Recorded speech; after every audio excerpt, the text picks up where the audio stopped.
Now, there was one person who really tried to get through to me for a long time, and her name is Jessica Lee. And probably 7 years ago, she's a YouTuber, and she tweeted me, and we got into fights back and forth, and my audience at the time was saying racist things to her, and it was so toxic, and I'm so sorry. Franchesca Ramsey has spent years speaking up, even when it wasn't popular, convenient, or safe to do so. Imagine your friend is building a house and they ask you to help, but you've never built a house before. So it'd probably be a good idea for you to put on some protective gear and listen to the person in charge, otherwise someone's gonna get seriously hurt. Look, I'm helping! It's the exact same idea when it comes to being an ally. An ally is a person that wants to fight for the equality of a marginalized group that they're not a part of. She started on YouTube using humor and honesty to break down tough conversations about race, identity, and the internet. As a result of her dedication and commitment to standing up for what's right, her voice has reached millions through viral videos, stand-up, writing hit shows like iCarly, and her book, well, that escalated quickly. And of course, most recently, the Leopards song. And I lost my job at a conservative network for that. They told me, don't come back on Monday to do your show. You're suspended indefinitely. I never thought the leopards would eat my face down. I never thought it would happen to me. A satirical look into hypocrisy, accountability, and internet outrage with a catchy hook that got stuck in all our heads. Franchesca's work is fearless, sharp, and ever evolving. She's not chasing trends, she's shaping culture. And today, she's taking the mic to decode it all. Welcome, Franchesca Ramsey! I am so happy to have you here. You have no idea. Oh my God, I'm so flattered and I'm so excited to chat with you. Oh my gosh, I'm so excited because I talk to my audience about you all the time. I'm always bringing you up and how much I admire you and the work that you do. So this is like, I'm real excited. Some people watching this may not be familiar with you. And I feel like one of the best ways to like kind of introduce you to everybody is kind of give you the opportunity to talk about some of the things that you've done that you are so proud of, because you've done a lot of things in your career. Oh, thank you so much for saying that. So I am a TV writer, actress, producer, but I'm also a content creator. I started making YouTube videos way back in 2006. And the thing that kind of put me on the map was I had a viral video in 2012 called Shit White Girls Say to Black Girls. Not to be racist, but not to sound racist, but not to sound racist. My grandma hates collards. Wait, is that racist? That catapulted me out of my day job as a graphic designer. I started working as a TV writer. I had a show on MTV called Decoded, which I exec produced and hosted for 6 years and like 90 episodes. But I've written for all different sorts of things like the Oscars, the White House Correspondents' Dinner, Comedy Central. I've written for shows like iCarly. I was a producer on that show, but I've also worked as an actress. I was on Superstore.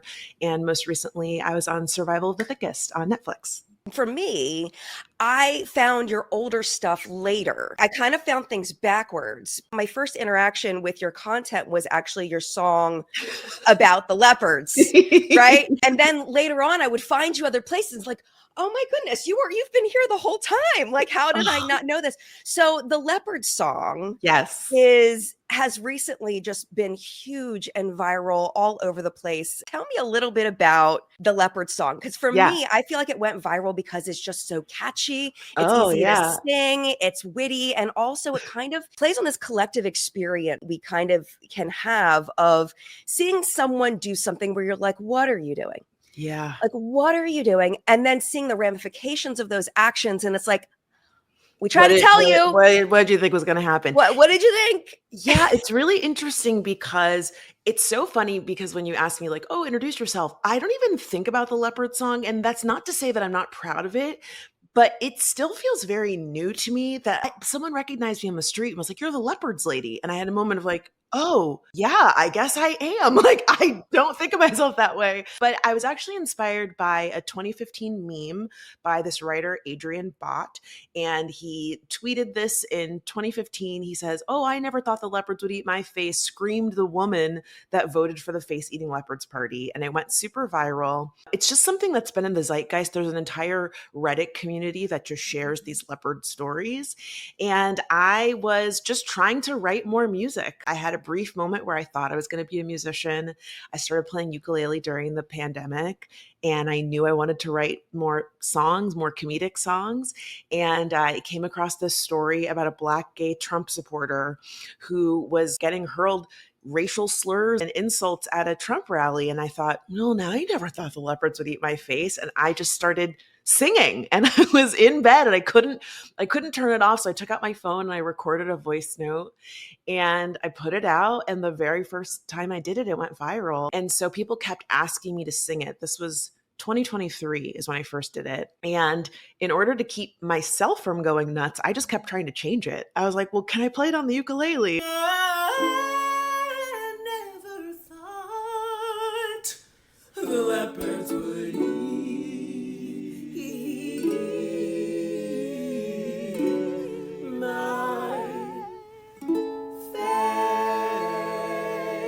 but we all knew it happened eventually to Candace. Then I got a gospel choir, then I did like I'm working, I did it in Spanish. I'm getting ready to do a mariachi band, like a full mariachi band.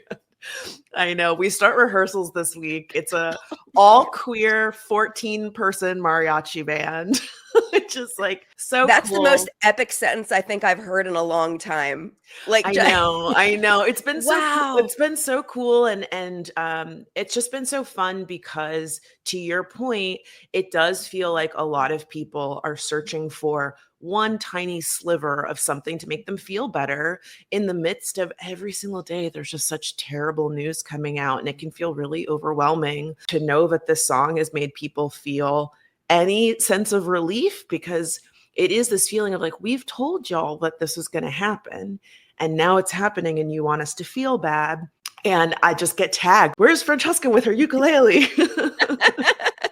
Yeah, and it really does, because it gets a little exhausting just hearing so much negative over and over and over again. We were all together trying to tell you, and Yeah. I'm sorry, but I'm not going to feel bad for you in this moment, because the world tried to tell you and you didn't listen. And Yeah.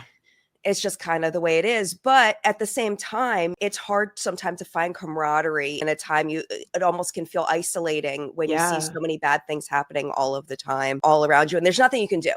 There's a Right. helplessness to it. So at least we can Yeah. sing.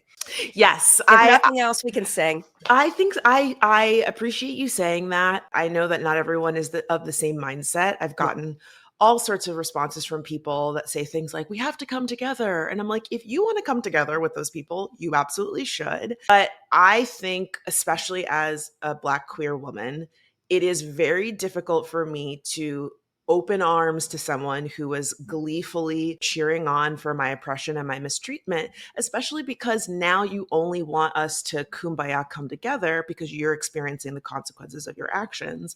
And I do think there is a conversation to be had for people feeling bad about choices that they've made and how can they repair that harm. I'm all for it, but I don't think that I have to be the person to do that work. And I think you have to be committed to changing because you know it's the right thing to do, not because you're going to get cookies for it. Right, absolutely. And also, when you realize that you're the one now being affected, how does that make you feel about all of the things that you ignored up to this point? Right. And all of the people you knew were going to be affected, but Right. yet you went that direction anyway. Do you have a different mind about that, or is it just about you? I do think that, again, it's sad that there are so many people that only care when something affects them. And I think that was unfortunately something we saw very heavily during the pandemic. Even now, there are people who are saying, "Hey, we should still be wearing masks." I'm in Los Angeles, and especially after the fires, like, I really upped wearing my mask outside. And we saw a lot of people saying, "Well, why should I wear a mask? but I'm fine. I don't care. And it's like, yes, but we're asking you to do this thing for other people. And that was really, unfortunately, a light bulb moment for me, realizing how many people, the thought of caring about somebody else's well-being, unfortunately, for some is seen as like a weakness.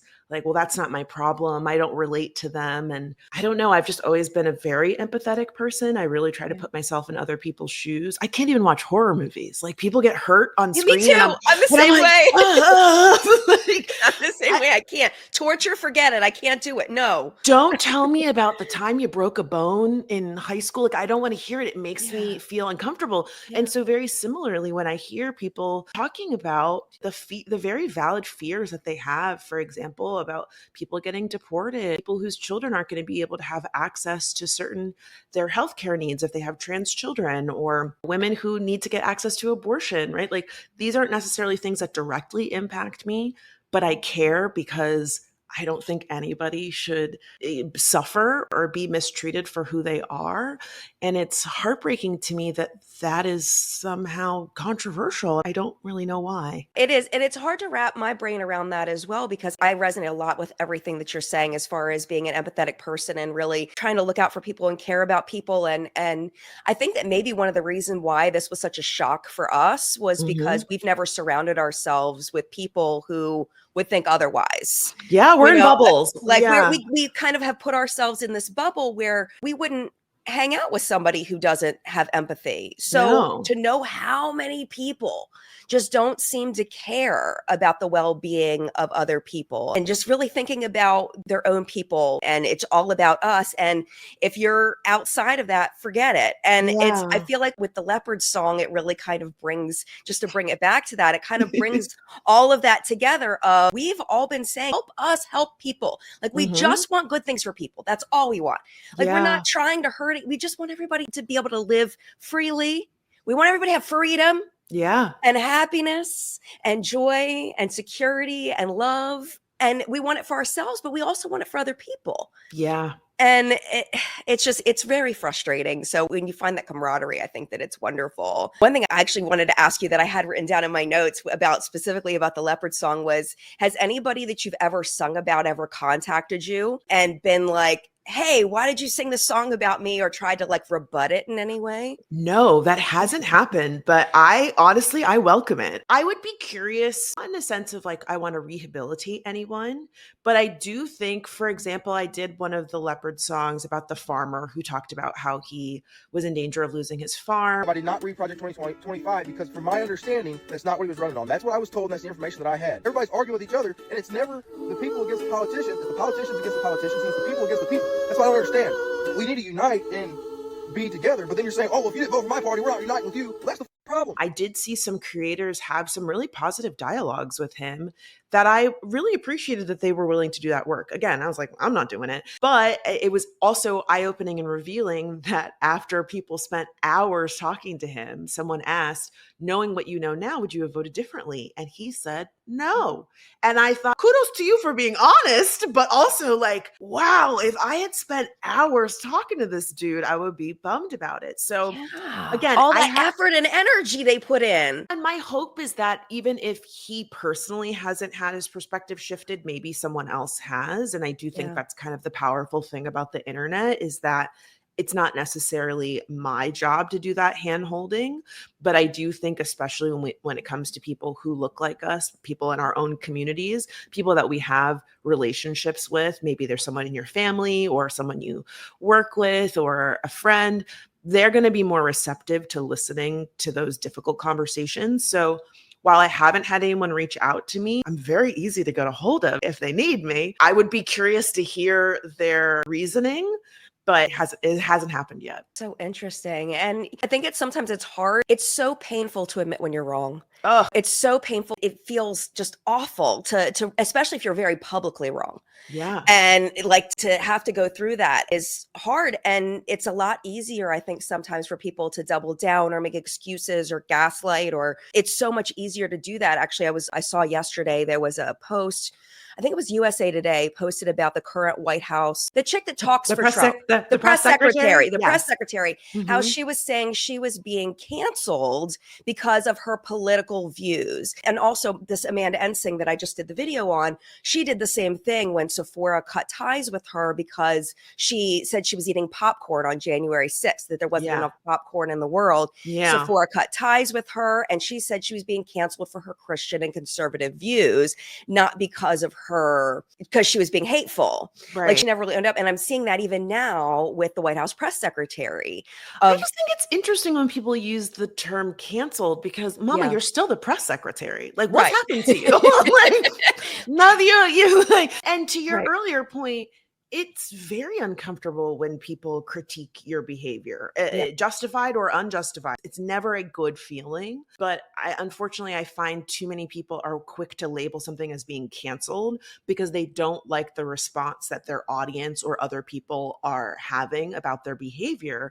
And in reality, you're allowed to say and do what you want, and people are allowed to say, I don't agree with that. I don't like it. I think there's a clear difference when it turns into like harassment. And I'm of the mind that if someone's harassing you, say someone's harassing you. They're not canceling you. We don't need a new word to describe behavior that we're already familiar with. And if anything, it feels like canceled or cancel culture is a dog whistle at this point. It's a way to signal to kind of like rally the troops around you, because a lot of times people say they get canceled and then they come out with a podcast, they're doing speaking gigs, how are you canceled? And I see and hear you more than I've ever heard before. Everything I know about you has been told to me against my will. Have you been canceled? Have you really? I don't think so. Yeah, exactly. And it's just almost like the whole thing about cancel culture started off as, well, it's really about accountability culture. Right. But then I feel like some people really twisted that word canceled as almost a way to lift people up, as a way of saying, well, they're hurting you. Well, let me go ahead and celebrate you because they're hurting you because of something you don't deserve. But it's like, really, it's just consequences for public action. Absolutely. And especially if you're a public figure, you have a relationship with your audience, and your audience is allowed to say, I don't really like you anymore, or I disagree with what you said or did. And we see this so often where an actor gets quote unquote canceled and then people don't watch the film and they say, this is unfair. Well, you don't deserve to be a movie star. Like, that's not a human right. Like, it's great. Like, you've got a job, you got your paycheck. If people don't want to watch the movie, they don't want to watch the movie. And that's okay. It might hurt your feelings, but you haven't been canceled because people no longer want to buy or consume the product that you are selling. That is just like the way of the world. Like, It's a boycott. How long have boycotts been around? I think since the beginning of capitalism. the Montgomery bus boycott was Right. the first cancellation ever. Like, what are you talking about? Can you imagine? No. If cancel culture was a word back then? Right. And I'm sure, and the thing is that we have these buzzwords all the time, because I remember when I was younger, everything was PC, is the PC police. People don't say that really anymore, but that was the thing I was always hearing. Oh, the PC police have gotten out of control. I think anytime you advocate for a marginalized group, there's going to be pushback because you are bucking the status quo.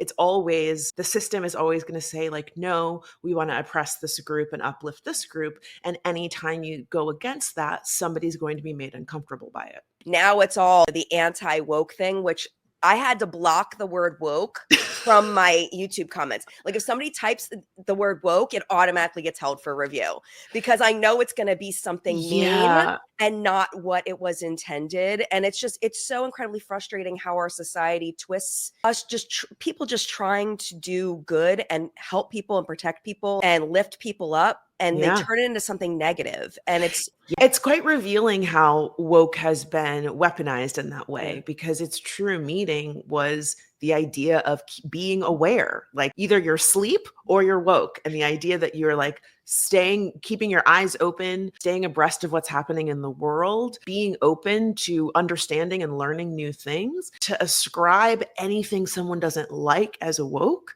is quite ironic, when it's really just saying, hey, stay aware of what's happening in the world. I think I saw like Bill O'Reilly was selling these hats that said not woke. Bill Riley, famously still alive, is now selling these super cool, not woke hats. Because, I'm sorry. Because the woke is their new N-word. I was like, that's so funny. So you're asleep? Like, why would you want that? I don't want to be asleep. If something's happening, please wake me up. Yes, exactly. Exactly. And I think it's just anytime you can create, or not you, but people can create a buzzword that means something generically, they don't have to think further than that. Right. Like doesn't have to be an analysis. Like I've seen so many people, they say, well, what does woke mean to you? And not a single person that is anti-woke can define what it means, because if you actually define what it means, it sounds terrible. You know, like, and anytime I see people struggle to define it, or they go to the opposite end of the spectrum where they just list a bunch of like random gobbledygook that makes no sense. It's just a word salad. They're like, well, it's when the liberal elite, Antifa. You're like, what are you talking? If you can't define it in a sentence, then you've lost the plot. Absolutely. But you're so anti it, whatever the thing is. It's just the buzzwords and the lack of thinking to a depth of what it actually means. It boggles my mind. When it comes to cancel culture, and it's not really even cancel culture anymore, let's just say accountability culture and boycotting, all of that. I've seen recently, it seems like the accountability is actually working to an extent where people have just had enough. I'm thinking about Target off the top of my head, where their stock is dropping because they're mad about them dropping the DEI efforts. And it does work to an extent. Personally, I don't feel like cancel culture or accountability culture or boycotting is something that we should stop doing. I feel like it should be something that people that are unified for the common good, in my opinion, we need to keep sticking together and keep holding people's feet to the fire and brands' feet to the fire when we see them doing something that's against what we believe. I think money, unfortunately, is a huge motivator for people. Social consequences definitely have an impact. If you say, I'm not going to hang out with you, or I don't want to be in a relationship with you, I don't want to spend the holidays with you, whatever it may be. But unfortunately, for some people, especially when we're talking about brands, the financial impact is where they really understand. And I think with the backlash towards Target, for example, a lot of folks, especially Black folks, have really understood in a deep way that our buying power speaks volumes, and that we can protest, we can picket, you could do all of those things. But if you say, we're just not going to show up, and that's how y'all are going to really feel it, then that's going to go a lot further. And for me, I honestly was not a huge Target shopper, but it has been really inspiring to see people who otherwise aren't maybe as politically activated say, okay, this is one thing that I know that I can do. I can support more small businesses. I can shop locally. And I will also add, I know not everyone can do that. If you live in a rural area, for example, a Target, a Walmart, or Amazon might be the only thing that you have access to. For that reason, you kind of have to make other choices about where you spend your money and how you commit your time. And I think ultimately, to your point about what's necessary, is we need people to do whatever it is they can do versus saying, I have to do all of the things, right? Like, you still got to buy groceries at some point. So if you cut out every single place, that might not be feasible based on where you live or what your budget looks like, but maybe you can lessen your ties to some place, or try to find a brand's actual website rather than going to Target. Can you shop directly from the supplier? It's been really inspiring seeing how many people are committing to that and are encouraging each other to do the same. And I'm finding that too. And I think one thing that's been, I think some people have found discouraging in the past is an all or nothing mindset. That if I can't do everything, then I might as well do nothing. And I love that in 2025, we're kind of embracing we understand as a society that you can't do all of the things, but you can do something. There's something, maybe you can't go to a protest because you work too many hours and you have small kids or whatever, but maybe you can just not go to Target every day. Maybe you'll just go for essentials. You'll spend $50 instead of $300. People have to just do what they can, and accepting that that's what people can do. And it's better than not doing anything. Yeah. And I think especially right now, that's important because look, it's April. We're 4 months in. Oh gosh, only 4 months. I know. It's been 4 years. It feels like it's been forever. And Yeah. I saw a really great post from a sociologist. I think her name was Jen. I can't remember what her last name was, but she was talking about every single day we're getting inundated with just new executive orders, and Trump is saying and doing more ridiculous things, and Elon Musk, and it's just like a never-ending stream of bad news. And instead of completely checking out, or to your point, trying to do all of the things, just pick one issue that's important to you. Just pick one thing. Can you donate $5 to your local nonprofit that handles that thing? Can you volunteer on the weekends? Can you amplify something on your social media? Can you volunteer once a month, right? Again, it's the long haul, because again, if you try to do all of the things, it kind of reminds me of when someone says that they're going to clean up their diet and they throw away everything in their fridge. Well, that's not sustainable. You are going to burn yourself out because you haven't made small incremental changes that you're able to keep up with.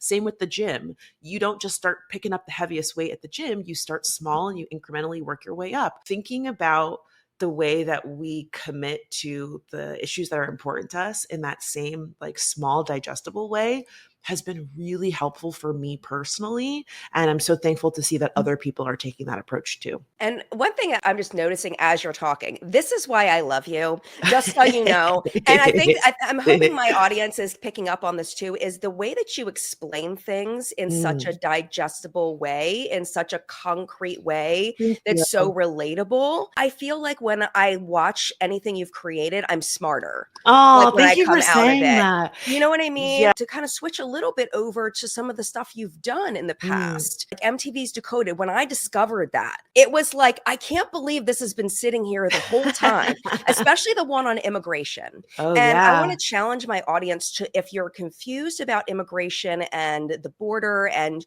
why people don't quote unquote do it the right The right way, like way. why is it so hard? Like, why don't they just do it the right way? Go watch, I will link it below, Thank Franchesca. you. What was that, 2017 or something? When you Yeah. did that thing on immigration, and it was sitting there the whole time, and it explains it so beautifully as far as why people struggle to go through the process of immigration. The immigration debate isn't exactly a new conversation in America, but lately that debate has gotten even more heated, what with talk of travel bans and multi-billion-dollar border walls. Lots of people have their own ideas about the solution to the so-called illegal immigrant problem, but few realize or care how the immigration process in America actually works. Spoiler alert! It doesn't work. Thank you for saying that. The whole impetus of our show was really to make these difficult topics more digestible. And unfortunately, a lot of times people want a simple answer for complex problems. And the through line of some of the stuff that we've been talking about, when woke becomes this bad word, it's a lot easier for people to accept the shortcut answer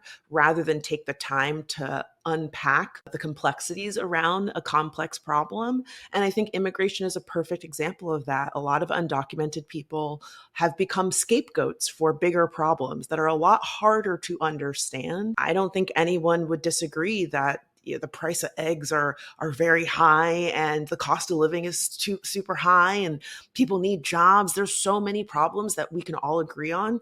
Undocumented people are not the source of those problems. That they are not the reason we have a lot of those issues. Think about it this way. If you had to leave the home that you'd always known and leave every single thing behind and risk your life, chances are there was a serious reason why you needed to do that.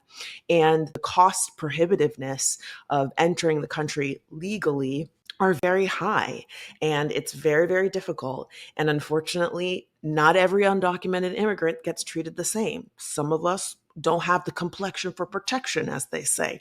So there are lots of people who have overstayed their visas or cut corners in order to make a home here, but not all of them are treated the same. I would hope we all agree that we want a path to citizenship for anyone that wants to be here. And the undocumented people who are here are most of them are productive members of society. They work, they pay taxes, they contribute to our lives in measurable ways, and they shouldn't be demonized and treated as less than when they just want to live happy, productive, fair lives like everybody else. And they're contributing to the United States economy. They're helping us. They're here doing good things. Oh, yeah. Yeah. No, listen, I'm from South Florida, and it's been really wild watching my home state say, well, now that we've gotten rid of all these undocumented people, we're going to let kids work now. Oh, I Now saw that. we need to put the children to work. Is Y'all, that where they're getting rid of Friday school? again, this is all interconnected, right?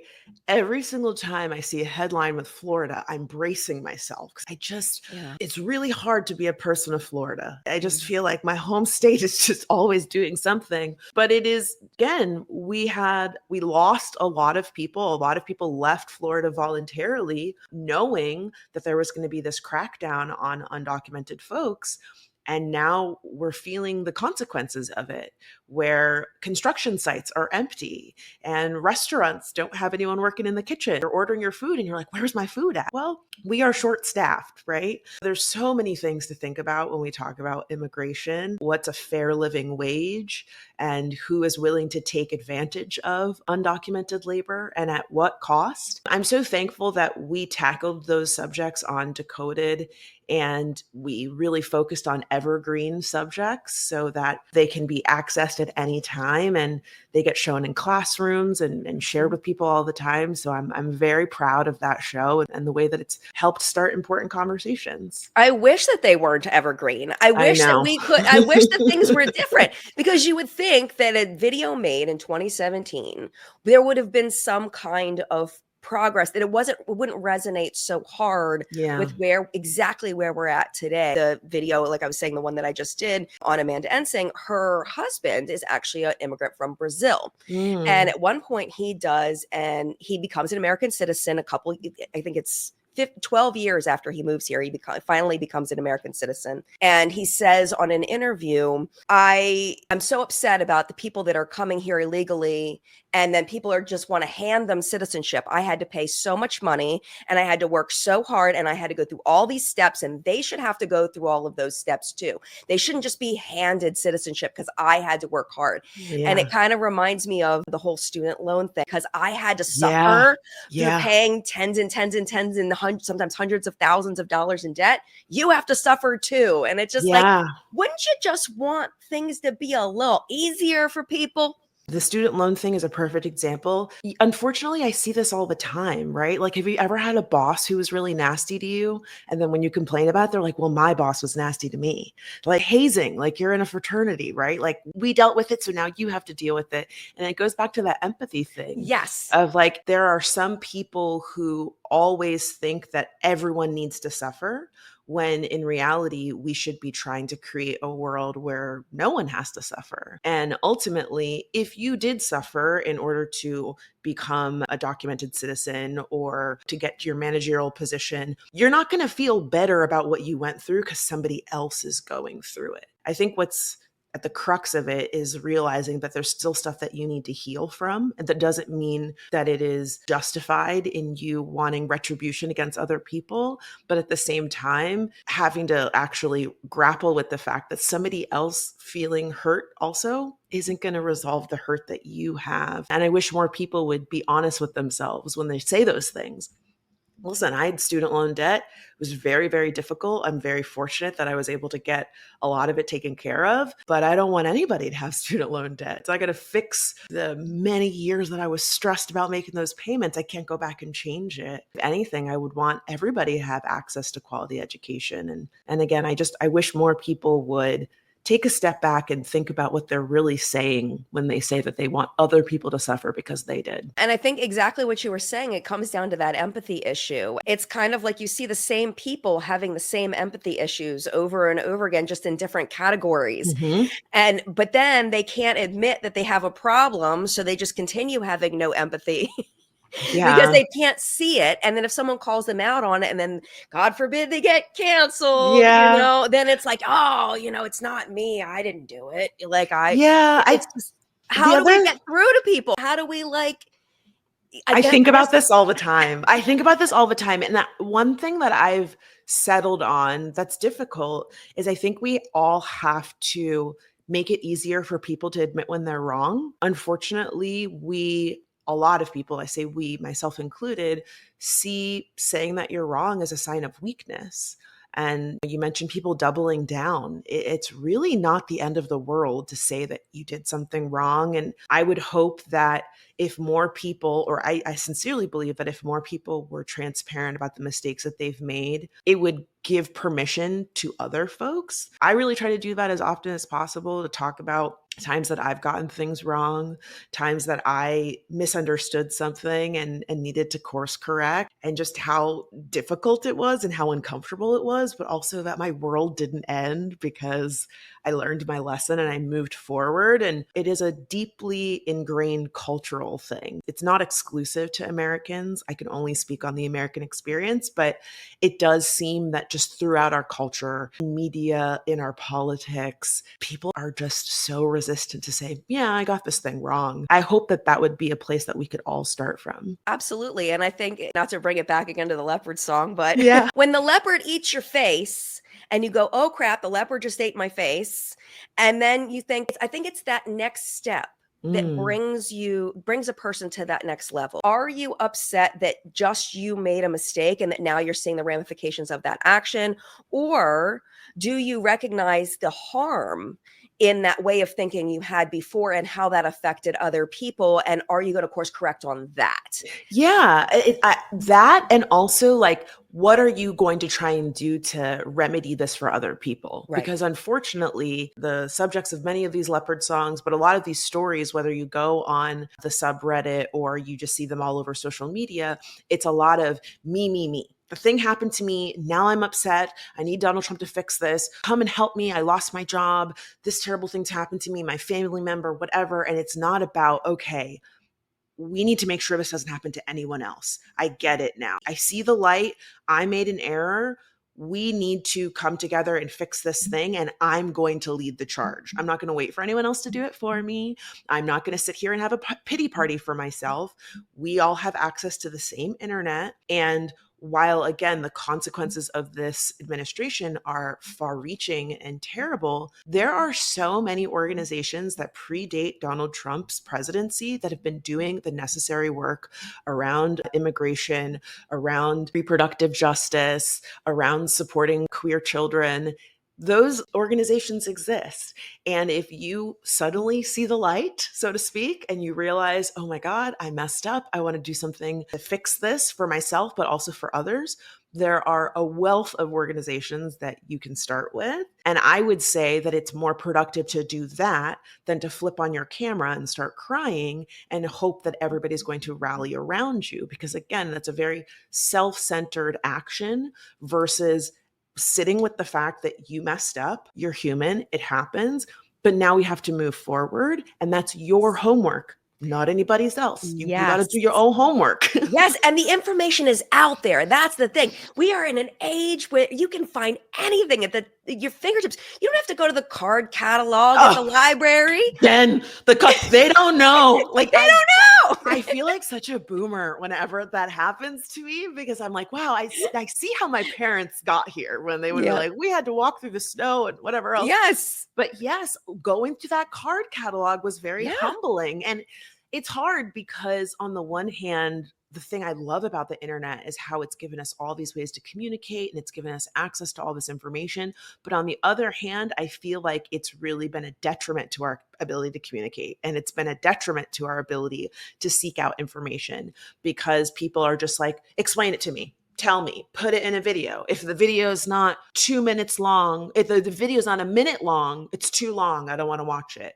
Oh, you want me to read past the headline? Absolutely not. Can you send me the link? Can you define what the word is? Can you tell me who this person is? And I find myself just being like, why don't you try for yourself? Part of learning and educating yourself is kind of the discovery process, right? Like you start in one place and you're like, oh, that's really interesting.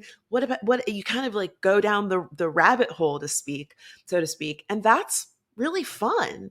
And I feel like people unfortunately look at that as just too much work, when ultimately, even if you read things that you don't agree with, or you read things that take you off track and maybe don't answer the question that you were initially setting out to uncover, you still get something out of it. It still expands your understanding. Maybe it confirms the feelings that you already had about the thing or strengthens why something is so important to you, why you know that this is something that you want to speak out against or that you want to continue digging into, can come from reading and watching things that don't necessarily line up exactly with how you feel. And I think that we've really lost that. Ironically, as we say this over social media, but I think social media has kind of created this barrier for people where it's almost like there's too much information and they feel overwhelmed. So they're just like, give it to me, put it right in my hand.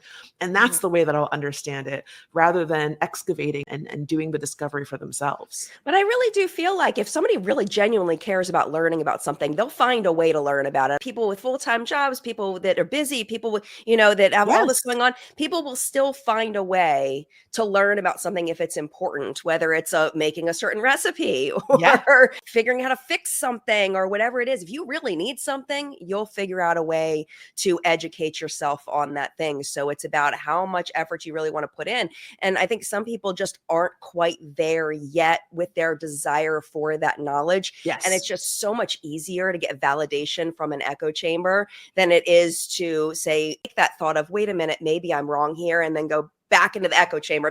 Wait, too scary. Jump into back into the echo chamber, or I'll just read a little headline. Well, never mind, and jump back in. Mm-hmm. I think it's also a convenient way to dodge accountability in some ways, where it's like, explain it to me. If no one explains it to me, okay, I guess I'll just never know. I'll just go about my life, because you obviously didn't want me to learn, because you didn't give me the link. You didn't define the word for me. So now it's your job to fix the problem for me. So I think it's, in some ways, you're right. For some people, it's fear, and other people, it's laziness, and arrogance. Absolutely. Yeah, that's wild. Yeah, no, you're absolutely right. You're absolutely right. And that just blows my mind that is a mindset that if you aren't going to educate me, then I guess I just won't be educated. That person's responsibility to fix you. Like that just sounds like the worst toxic relationship possible. And you're always trying to fix your partner, but they've always been like that. Unfortunately, I see it a lot. And I think, to your point about how people find the time to educate themselves, I think we all have to acknowledge that we put our time into what is important to us, for better or for worse. And there are times where I see people that are devoting all their time and energy to talking about someone that they hate so much. Do you really hate them? Because you have somehow found ample amounts of time to talk about this person that you don't like. And I remind folks all the time, I have a very busy social life and lots of jobs that I'm juggling. And I often struggle to make time for people that I really like.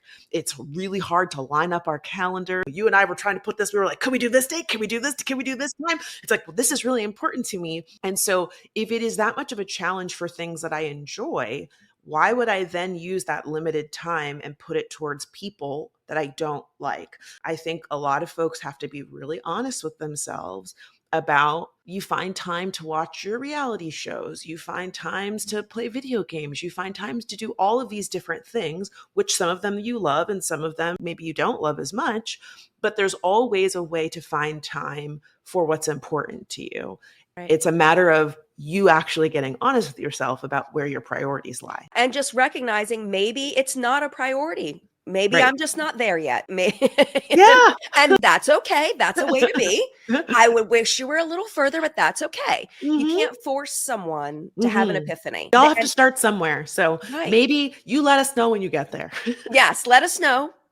And then, we'll be here, and Decoded will be there for you. Yes, exactly. Whenever you're ready, it's there. There's how many episodes of Decoded? Oh my God, like 90 something. Yeah. And there's episodes on voter ID laws and anti-Semitism and racism. And there's so many topics over there. And it's just the way that I'm talking to the audience now, just the way Franchesca's talking now, as far as breaking things down, that's the way Decoded is. Yeah. It's very easy to understand. It's very digestible. It's got, there's videos and animations and diagrams, and it's so easy to understand. It really genuinely is. And it's just sitting there waiting for you whenever you're ready. It's already there. Yeah. And one thing I wanted to ask you about Decoded specifically, and just your advocacy in general, just across the internet, I can imagine how frustrating it must be sometimes when you see certain things happening, or you hear someone that's, how do I say it in a nice way? Someone that's being ignorant and or bigoted and or Yeah. racist, and it's getting really frustrating. How do you balance the comedy with that anger and frustration and the patience that you have for explaining with that anger and frustration and that I'm tired, let someone else do it? Yeah. Like, how does that work in Franchesca world Ooh, that's a to really good balance all of question. that? That's a really good question. So I stopped doing Decoded in 2020. And truthfully, a big part of it was really feeling burnt out. I was having a lot of like challenges in my personal life and really feeling like I wanted to pivot and going to the next phase of my career. I'm a comedian by trade and wanting to focus on more comedy forward work as a writer and as a performer, and really kind of making the decision like, look, I made this really great show. It's still there for people to watch and enjoy. That moving forward, I have to put my time and energy where I think it's best served. And there's a great quote that says, do not waste your time explaining to yourself to someone that's committed to misunderstanding you. And that was really kind of like a pivotal moment for me to say, look, there's still lots of important work to be done, but I don't want to give my time and energy to someone who has already decided you're wrong, prove me right. So kind of similarly to this conversation about educating yourself, look, the information is there. I'm not going to hold your hand. I'm not going to beg you to see my humanity. I'm not going to beg you to educate yourself. If you don't want to do that, then I'm not the person that's going to help you do that work. When it actually came to producing the show and balancing the comedy and the information and kind of the very real feelings that I had around it, I often had to make sure that I gave myself distance from the topics that we were covering. So we covered a lot of evergreen subjects, but there would be a police shooting in the news, for example. If I didn't feel up to talking about it that week, we're not going to talk about it that week. Maybe there's a way to zoom out and talk about some of the core issues without talking about specific persons or dates or events in history, for example.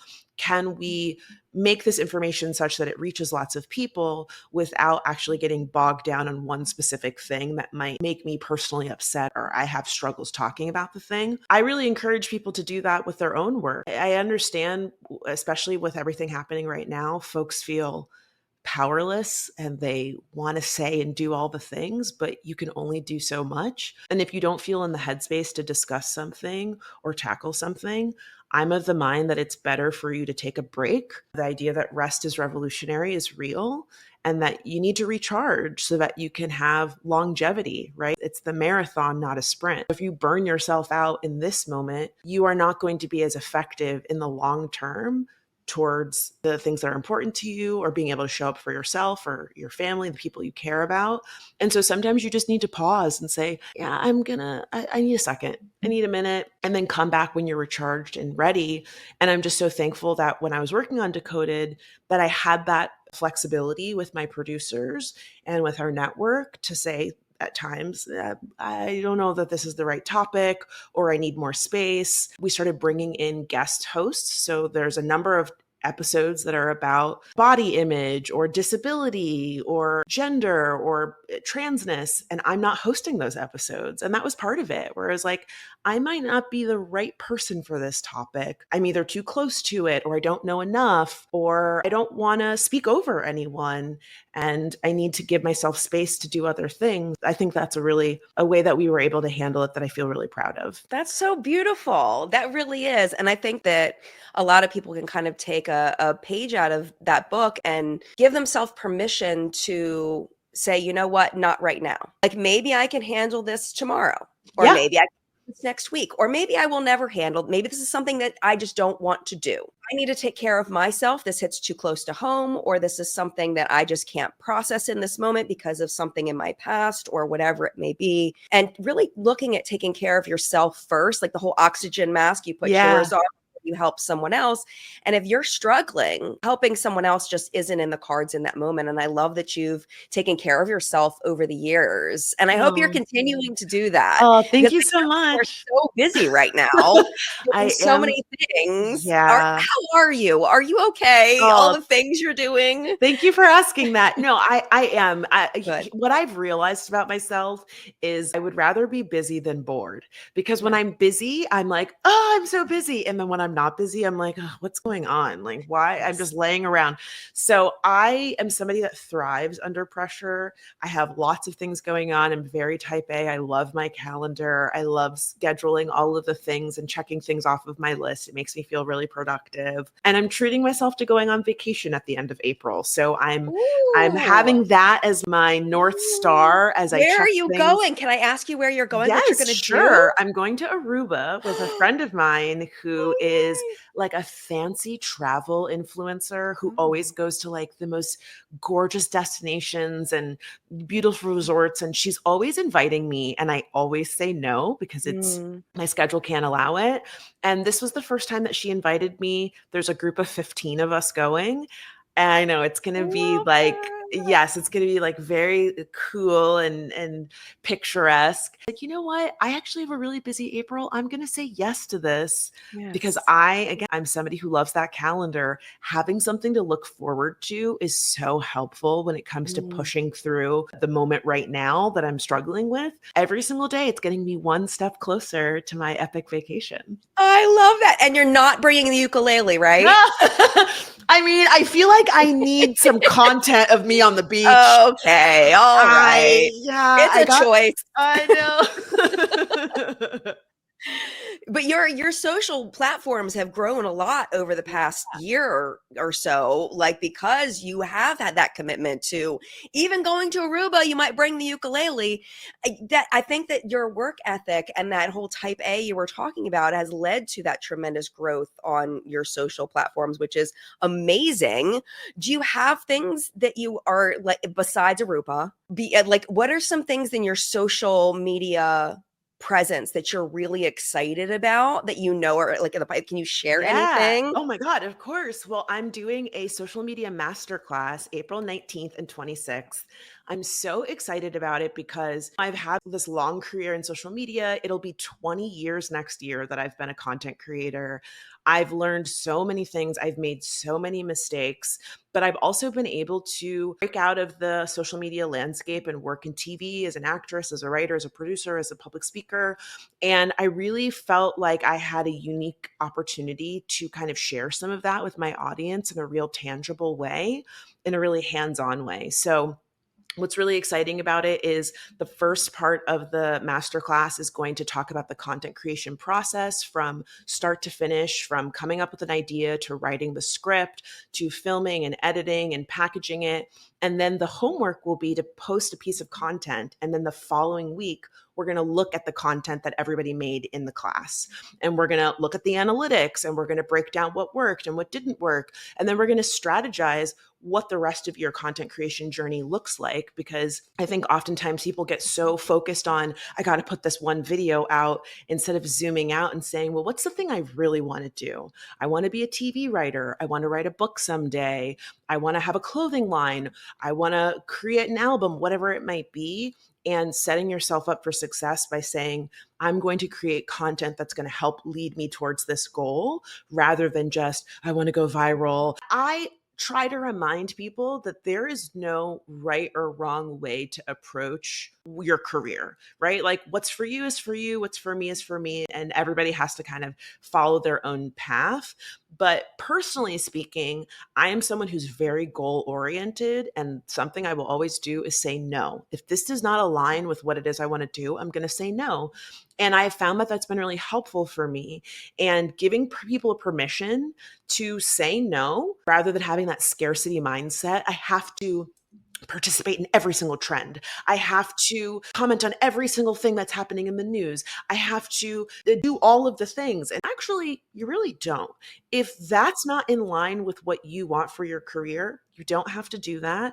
The world is not going to crumble. Even people who are daily vloggers, I have to put out a video every single day. Well, no, you don't. If you need to take time off, that's okay. Again, all of this is related in the sense of like, you can't show up for yourself and others if you're completely burnt out. Unfortunately, a lot of people, when they approach the content creation process, it can be really draining. You're putting all of this time and energy and you're not getting the results that you want. So this masterclass is really about coming up with a journey that's going to fit you, your voice, and be sustainable for you. And it's not a one size fits all approach.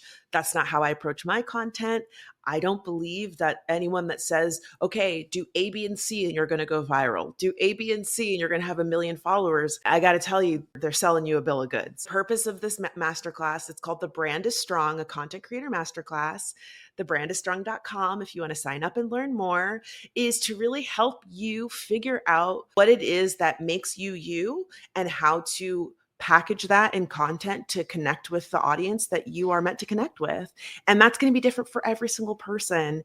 And I really just feel so excited about it because I feel like this is one of my superpowers, is kind of seeing in people what lights them up and where their talents lie, and hopefully helping them hone that in the best way possible. I love that. And I love that the way you're approaching it on such an individualized level and really respecting the individual creators, because like you said, everyone has their own individual goals and journeys and likes and dislikes and processes and all of that. And understanding that the journey is going to be different for everybody. And I love that you're approaching it in that unique, individualized way, because that's how people are really going to grow. And I don't think I told you this when we talked before, but I've also been on YouTube since 2006. Oh my God, look at us. So I know I had a different channel back then. 2006 to 2009, I took a little bit of a break, and then I came back with this channel in 2012. It's a long game, social media and the growth. And I think sometimes people will burn themselves out, like you were saying, with so much content and saying, I'm going to vlog every single day, or setting up these arbitrary rules for themselves that they have to do this, and this. And that's the short game. Yeah.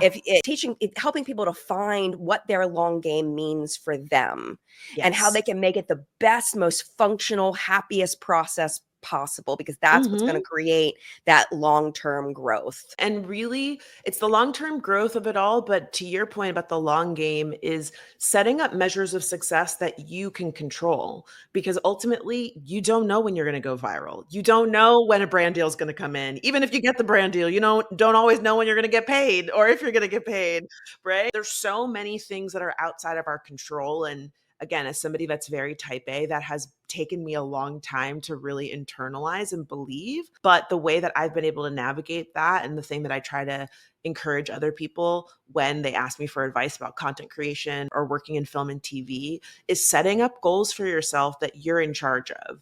I'm going to learn new ways to edit. I'm going to read this script writing book. I'm going to write 5 pages of my pilot every day. I'm going to take an acting class. I'm going to try improv. I'm going to try to collaborate with a new person every month. Like, those are things you can control. You can't control if you're going to get an Oscar. You can't control if you get an agent, or if you sell a script for $100,000, or all of these things that are great goals to have. But if you set yourself up in that way where somebody else can control those external factors, you're going to burn out really quickly. And one I've noticed with YouTube specifically is a subscriber goal. I'm going to get this many subscribers by this day. That is out of our control. Right. It should be, I'm going to create this many pieces of content, or I'm, like you said, use these strategies, or go, learn more this way or that way. But getting a certain subscriber number is out of our control. Right. And I think when you set those things up for yourself, you're more likely to compromise your morals or do things that are maybe questionable because you are striving for that number, right? So then you start doing the weird clickbait. Then you start kind of telling these untrue stories. Then you start plagiarizing. Then you start doing all these things because you're so desperate to hit that goal, versus really honing your voice and your craft and challenging yourself to try new things, or to get outside of your comfort zone in the way that you tell stories, or trying new strategies with your content. There's so many different ways that you can stretch yourself that are going to be, I think, long-term more fulfilling than chasing a number Because then when you get the number, what? Then you have to come up with another number. It's just Right. another ending loop. This is excellent advice. Just from my humble opinion. Yeah. This is excellent advice. And anybody who joins your class, I think, is going to learn so much and go so far with you, even though it's just the 2 sessions. Yeah. I'm sure that they're going to get incredible amount of value from it. I hope so. I think so. I absolutely think so. And the other thing, before I let you go, I wanted to mention that I'm personally very excited about, because if you come to my area, you better believe I will be there.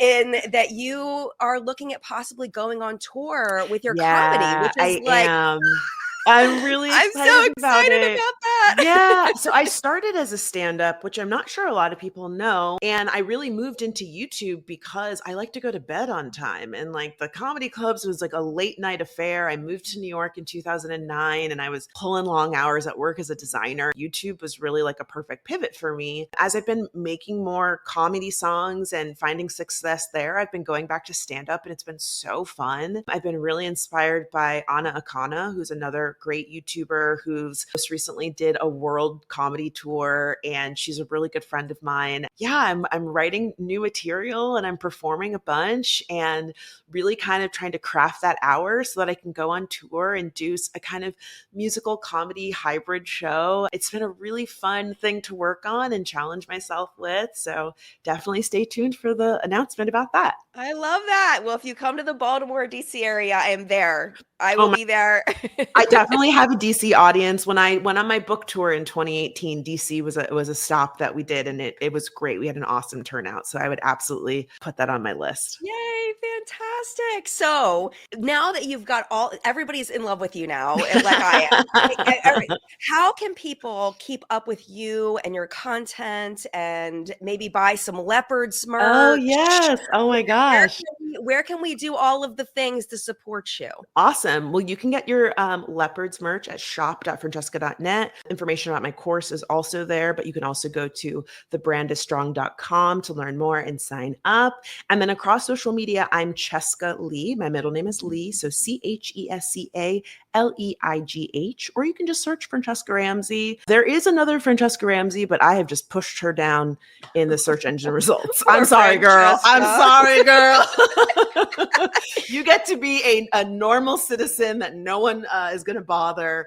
When you search Franchesca Ramsey, I'm the one that comes up across social media.